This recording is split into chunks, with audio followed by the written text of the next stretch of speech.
Hi, I'm Dave Kershaw, Police Chief in Durham, and this is the second in a series of three films on the renovation and proposed addition to the Durham Police Facility at A6 Dover Road. In the first segment, you saw the three critical issues that we're facing that are immediate regarding storage of evidence, record retention, in the women's locker room. Today, we're just going to start showing you the rest of the facility, which is functioning, but you can hopefully see by some of the films that you'll be introduced to and some of the officers that will be explaining the different varieties of work that is accomplished in each area, that updating is necessary and will be forthcoming in a number of years. Obviously, we're trying to explain to the Durham residents what the facility needs and what it is. Hopefully, we will be able to prevail at a referendum vote that's going to occur in March. The requirements for a bond that in a referendum in the town of Durham code is that it has to be a 2/3 vote. So with that in mind, we are trying to get as much information out to you as possible, and we would certainly encourage you to call either me at the Durham Police Department at 868-2324. And I would love to have an opportunity to talk to you about any of these issues, or if you have any questions. We plan on doing other things with a third video that will close out this series, and then subsequent to that we'll have some open house and hopefully have an opportunity to have you walk through the building if you desire.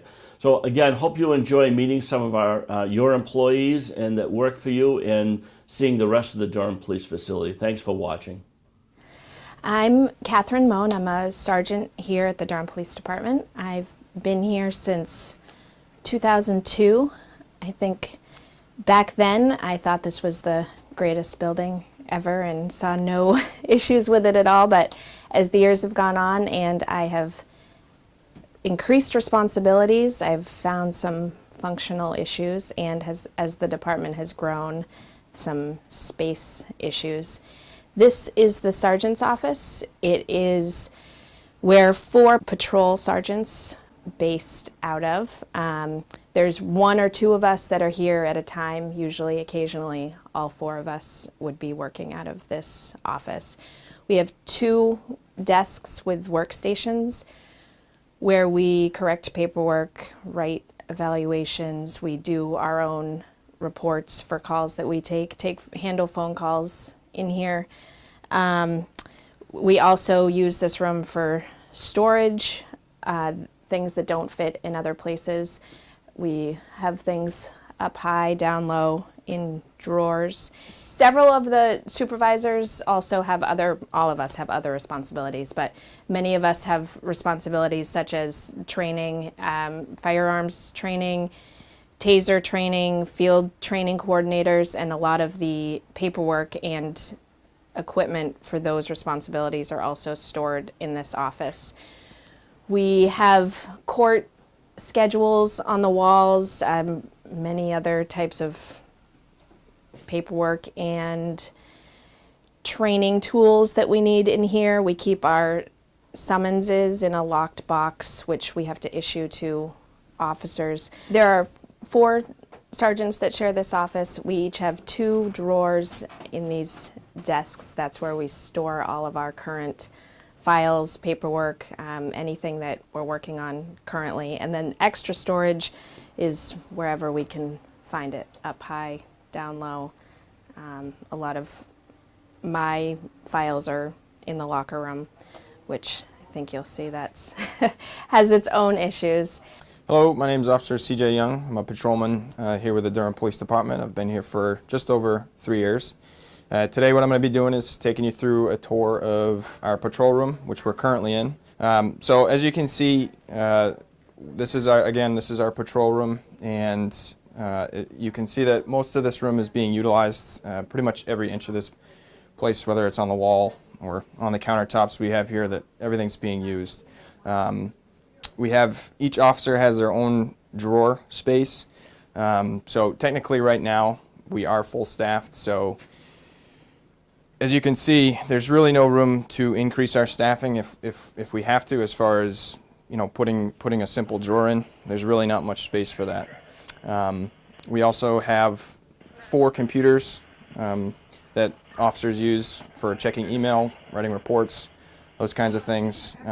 Just to give you an idea, on Saturday nights when we're full staffed, we have up to an 8-person shift. So that being 2 of those are sergeants, and they're in the sergeant's office. So the remaining 6 are in this room. And again, you can see we have 4 computers with 6 officers.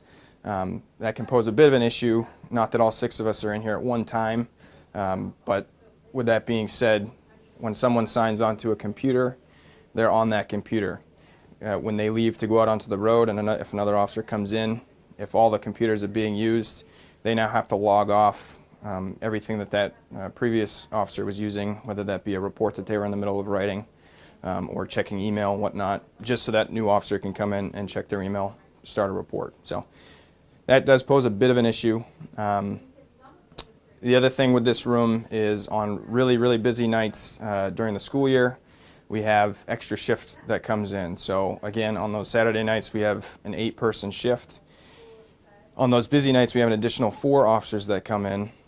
We have 2 additional booking officers that come in, and we have up to 4 sheriff's deputies that come in for transport. So we do our shift briefing at some point in that night with all those officers trying to get into this room so that the sergeant can kind of give the briefing as to what's going to go on for the night. So we have up to 16 to 18 people trying to get into this room to hear what the sergeant has to say for the night. What ends up happening is we filter around, and then it ends up pouring out into the hallway. So again, that does pose a bit of an issue just with the size of this room in itself. My name is Mike Bilodeau. I'm a detective sergeant with the Durham Police Department. So this is the detective division. As you can see, it's kind of a little bit cluttered in here, and that's because we're kind of a storage facility, not only for our equipment, which is over there in front of you. It's also a storage area for the use of force and the less lethal weapons that we have, as well as the equipment for the less lethal weapons is positioned over there as well. And all these file cabinets are full. We have no more space for any of our cases. So the cases on top are cases that are pending at the county attorney's office right now. The storage in these areas for additional cases regarding drug cases, confidential informants, as well as cold case files, and pending and sex offenses. We also share this office with the school resource officer, Officer Molaski. Her juvenile files are kept up here as well in a locked cabinet per CALEA standards. Over to your right is our interview room, and this area is audio and video recorded. Up in the upper right-hand corner, you can see the video. And over to the left a little bit is the audio for the room. This is where we do bring suspects or witnesses in here regarding crimes. We can get the audio and video statements from them. This room is not soundproof, so while we're doing interviews, anything outside of this office you can hear, and the microphone actually picks it up. So when we have to transcribe the interviews, you're hearing the back noise of people walking down the hall or talking down the hall.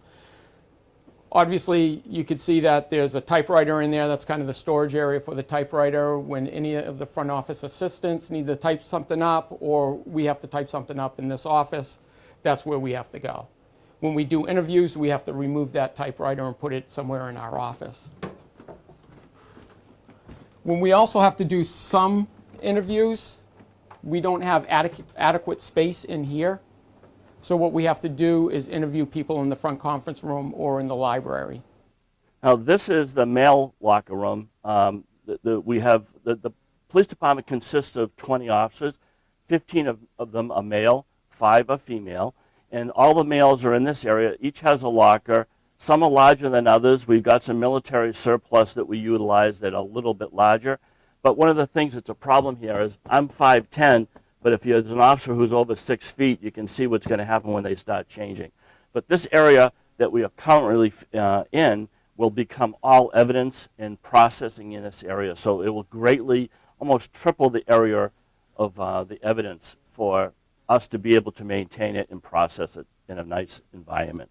Okay, this is used to be a small area where officers could work out a little bit, but what's happened over time is that this is where we're now storing our weapons, is that this will be reverted to evidence and an armory at the far end of this room, where the officers will be able to clean their weapons without doing it in a dining area.